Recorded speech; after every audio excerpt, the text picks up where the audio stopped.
नमस्कार। अच्छा, English grammar में एक चीज है जो लगभग सबको परेशान करती है। आर्टिकल्स ए एन द, कहाँ क्या लगाएं, हमेशा कंफ्यूजन है ना। तो चलिए आज इस कंफ्यूजन को जड़ से खत्म करते हैं और आर्टिकल्स के मास्टर बनते हैं। इससे पहले कि हम शुरू करें, ये जानना जरूरी है कि ये सेशन ब्रेन बूस्टर एकेडमी की एक फ्री पहल है। हमारा मकसद बिल्कुल साफ है, एजुकेशन सब तक पहुंचे, क्योंकि सीखने पर तो भाई सबका अधिकार है। ये सवाल तो दिमाग में घूमता ही रहता होगा कि भाई ए कहाँ लगाएं, एन कहाँ लगाएं और ये द कब आता है। अगर ऐसा है तो फिक्र मत कीजिए, आप बिल्कुल सही जगह पर हैं। आज सारे डाउट्स एक एक करके सब क्लियर हो जाएंगे। तो चलिए सबसे पहले मिलते हैं हमारे आज के 3 हीरोज से, जो इंग्लिश नाउन्स को समझने में हमारी पूरी मदद करेंगे। ए, एन और द। तो ये आर्टिकल्स आखिर होते क्या हैं? बहुत सिंपल है। ये वो छोटे छोटे शब्द हैं जो किसी नाउन के ठीक पहले लगकर हमें बस ये बताते हैं कि वो नाउन कोई खास है या कोई आम। बस इतना सा काम है इनका। ठीक है, तो शुरू करते हैं लेवल 1 से। सबसे बड़ा सवाल, ए और एन के बीच की लड़ाई को कैसे सुलझाएं? डोंट वरी, इसके लिए हमारे पास एक सुपर ट्रिक है। देखिए, बेसिक रूल तो हम सबने स्कूल में पढ़ा ही है कि ए आता है कॉन्सोनेंट साउंड से पहले और एन आता है वाउल साउंड से पहले। यहाँ पर जो सबसे जरूरी बात याद रखनी है वो ये है कि स्पेलिंग से ज्यादा जरूरी साउंड है। आवाज क्या है ये मैटर करता है। और यहीं पे आती है हमारी जबरदस्त सुपर ट्रिक, जो इस प्रॉब्लम को ना चुटकियों में सॉल्व कर देगी। ट्रिक क्या है? बहुत सिंपल। जिस भी शब्द के पहले आर्टिकल लगाना है उसे बस हिंदी में बोलकर देखिए, और कुछ नहीं, बस उसकी पहली आवाज पर ध्यान दीजिए। अब देखिए ट्रिक प्रैक्टिकली काम कैसे करती है। शब्द है STO, हिंदी में बोलिए एस, पहली आवाज क्या है? ए, जो कि एक वावल साउंड है, तो बस लगा दीजिए NSTO।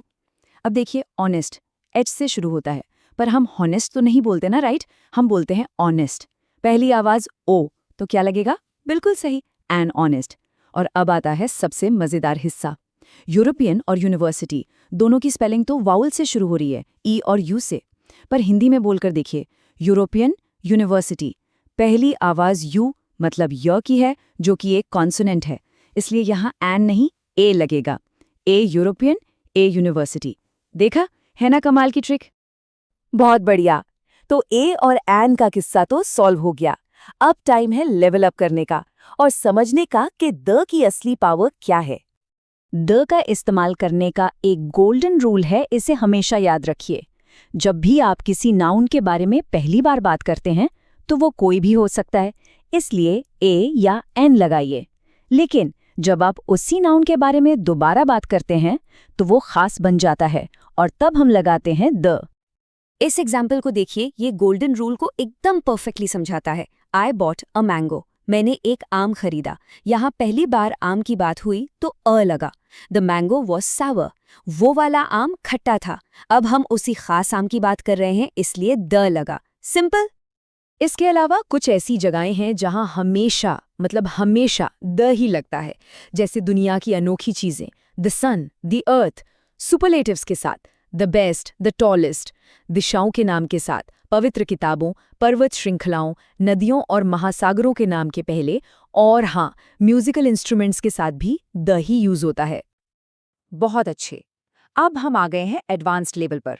यहाँ हम वो सीखेंगे जो बहुत लोग मिस कर जाते हैं, कि आर्टिकल कहाँ नहीं लगाना है, जिसे कहते हैं जीरो आर्टिकल, और कुछ स्पेशल केसेस भी देखेंगे। तो आर्टिकल कहाँ नहीं लगाना है, याद रखिए, किसी भी भाषा के नाम से पहले, जैसे द हिंदी नहीं, सिर्फ हिंदी। किसी भी सब्जेक्ट के नाम से पहले, साइंस, मैथ्स, दिन के मील्स, ब्रेकफास्ट, लंच, डिनर। कोई भी खेल, क्रिकेट, चेस, और ज्यादातर बीमारियों के नाम से पहले भी कोई आर्टिकल नहीं लगता। हाँ, देशों के नाम के साथ आर्टिकल्स लगाना थोड़ा सा ट्रिकी हो सकता है।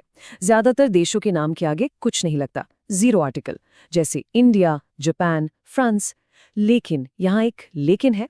अगर किसी देश का नाम प्लूरल है, मतलब बहुवचन जैसा लगता है, जैसे द नेदरलैंड्स, द मालदीव्स, तो द लगेगा। और एक और बात, अगर नाम में यूनियन, किंगडम, रिपब्लिक या स्टेट्स जैसे शब्द आ जाएं, तो आंख बंद करके द लगा देना है, जैसे द USA, द UK। चलिए, अब तक जो कुछ भी सीखा है उसे आजमाने का वक्त आ गया है। तैयार हैं? एक क्विक प्रैक्टिस और रीकैप हो जाए। पहला सवाल स्क्रीन पर है, she is dash honest girl. क्या लगता है? स्पेलिंग पर मत जाइए, साउंड पर जाइए। हम बोलते हैं ऑनेस्ट, ओ का साउंड जो एक वोवल है, तो सही जवाब है an. She is an honest girl. दूसरा सवाल, I saw dash elephant. Dash elephant was huge. यहाँ पे कौन सा रूल लगेगा? बिल्कुल सही, हमारा गोल्डन रूल। पहली बार हाथी का जिक्र हुआ तो एन एलिफेंट, और जब दोबारा उसी हाथी की बात हुई तो जी एलिफेंट। और ये रहा आखिरी सवाल, they went to dash Maldives. याद है देशों वाला स्पेशल रूल? मालदीव्स एक प्लूरल नाम है, तो यहाँ क्या लगेगा? एकदम सही, the. They went to the Maldives. बहुत ही बढ़िया। चलिए अब फटाफट पूरी लर्निंग को 3 सबसे जरूरी मास्टर रूल्स में समेट लेते हैं। पहला मास्टर रूल, ए और एन में कभी भी कंफ्यूजन हो तो बस हिंदी साउंड ट्रिक का इस्तेमाल करें, ये आपको कभी धोखा नहीं देगी। दूसरा मास्टर रूल, द का इस्तेमाल तब करना है जब कोई चीज़ खास हो जिसके बारे में पहले से पता हो या फिर वो दुनिया में एक ही हो। और तीसरा मास्टर रूल, भाषाओं, सब्जेक्ट्स, मील्स और गेम्स के नाम से पहले कोई भी आर्टिकल नहीं लगाना है। तो देखा आपने कैसे हम ग्रामर को सिंपल, स्कोरिंग और लॉजिकल बना सकते हैं। बस थोड़ी सी प्रैक्टिस करते रहिए और आप भी आर्टिकल मास्टर बन जाएंगे।